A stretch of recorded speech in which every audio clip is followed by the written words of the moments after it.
السلام علیکم ورحمۃ اللہ وبرکاتہ۔ میرے محترم ناظرین کرام، آج آپ کے سامنے اللہ کی رحمت سے یہ قرآن مجید کا 21واں پارہ ہے اور سورہ السجدہ ہے۔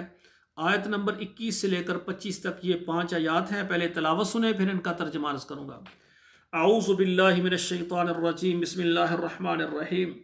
وَلَنُذِيقَنَّهُم مِّنَ الْعَذَابِ الْأَدْنَىٰ دُونَ الْعَذَابِ الْأَكْبَرِ لَعَلَّهُمْ يَرْجِعُونَ وَمَنْ أَظْلَمُ مِمَّنْ ذُكِّرَ بِآيَاتِ رَبِّهِ ثُمَّ أَعْرَضَ عَنْهَا إِنَّا مِنَ الْمُجْرِمِينَ مُنْتَقِمُونَ وَلَقَدْ آتَيْنَا مُوسَى الْكِتَابَ فَلَا تَكُنْ فِي مِرْيَةٍ مِّن لِّقَائِهِ وَجَعَلْنَاهُ هُدًى لِّبَنِي إِسْرَائِيلَ وَجَعَلْنَا مِنْهُمْ أَئِمَّةً يَهْدُونَ بِأَمْرِنَا لَمَّا صَبَرُوا وَكَانُوا بِآيَاتِنَا يُوقِنُونَ إِنَّ رَبَّكَ هُوَ يَفْصِلُ بَيْنَهُمْ يَوْمَ الْقِيَامَةِ فِيمَا كَانُوا فِيهِ يَخْتَلِفُونَ۔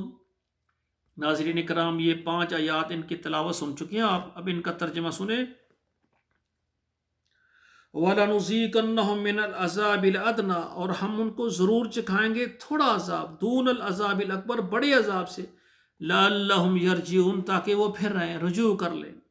وَمَنْ أَظْلَمُ مِمَّنْ ذُكِّرَ بِآيَاتِ رَبِّهِ، اور کون شخص اس سے زیادہ ظالم ہو سکتا ہے کہ جس کو اس کی آیات جو ہے وہ اس کو سنائی جائیں، بِآیاتِ رَبِّهِمْ، رب کی آیات ان کو سنائی جائیں، ان کے ساتھ نصیحت کی جائے، ثُمَّ أَعْرَضَ عَنْهَا، پھر وہ اس کو نہ مانے، اس سے منہ پھیر لے۔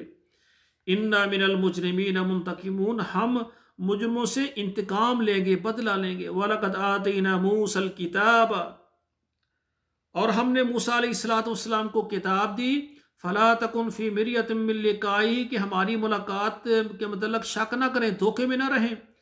وَجَعَلْنَاهُ هُدًى لِّبَنِي إِسْرَائِيلَ، اور بنایا ہم نے اس کو ہدایت بنی اسرائیل کے لیے۔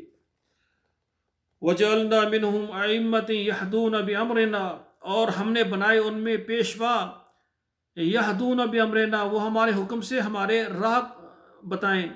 لما صبروا، جب انہوں نے صبر کیا، وَكَانُوا بِآيَاتِنَا يُوقِنُونَ، اور وہ تھے ہماری آیتوں پر یقین کرتے۔ إِنَّ رَبَّكَ هُوَ يَفْصِلُ بَيْنَهُمْ يَوْمَ الْقِيَامَةِ، بے شک تیرا رب فیصلہ کرے گا ان کے درمیان قیامت کے دن، فِيمَا كَانُوا فِيهِ يَخْتَلِفُونَ، جس میں وہ اختلاف کرتے تھے، جھگڑتے تھے۔ تو ناظرین کرام، قیامت کا دن ہے، اللہ ذوالجلال دنیا میں نیک اعمال کرنے والے ان کو اجر و ثواب دیں گے، انعامات، مہمان نوازی جنت میں کریں گے، اور جو نافرمان ہوں گے ان کو سزائیں ملیں گی۔ ہمیں چاہیے کہ ہم اپنے گناہوں کی اللہ سے معافی مانگیں۔ پھر رب کریم اتنا مہربان ہے، جب ہم کہتے ہیں یا اللہ میری زندگی کے سارے گناہ معاف کر دے، اللہ گناہ معاف کر کے پھر اس کو نیکیوں میں تبدیل کر کے نامہ اعمال میں درج کر دیتے ہیں۔ یہ رب کریم ہے جو ارحم الراحمین ہے، معاف کرنے سے صرف معاف ہی اکیلا نہیں کرتا، بلکہ اپنی رحمت سے گناہوں کو نیکیوں میں بدل کر کے اللہ خوش ہو جاتے کہ میرا بندہ مجھ سے معافی مانگ رہا ہے۔ تو یا اللہ ہم تیرے بندے ہیں، تجھ سے معافی مانگ رہے ہیں، ہمارے سارے گناہ معاف کر دے، جان بوجھ کر کیے یا ہمیں پتہ ہی نہیں، تو جانتا ہے، تو رب العالمین ہے۔ اللہ ہمیں ہمارے گناہوں کو معاف کر دینا، اور ہمیں جب ہم تیرے پاس آئیں، ہماری دنیا کا آخری وقت ہو، ہماری جان جسم سے نکلے، ہمارا جسم سارے گناہوں سے معاف ہو، اللہ مجھے معاف کر دینا اپنی رحمت سے، اور میری زبان پر لا الہ الا اللہ ہو، تاکہ میری زندگی کے سارے گناہ یہیں جھڑ جائیں، اور میں تیری رحمت سے تیرے انعامات اور تیری جنت میں آ جاؤں۔ اللہ ذوالجلال مجھے بھی اور تمام سننے والے بھائیوں کو اللہ معاف فرمائیں، اور اللہ ذوالجلال بغیر حساب کے، بغیر عذاب کے ہمیں اپنے جنت کا داخلہ نصیب فرمائیں، اور جو جہنم ہے اللہ ہم پر حرام کر دیں۔ والسلام علیکم ورحمۃ اللہ وبرکاتہ۔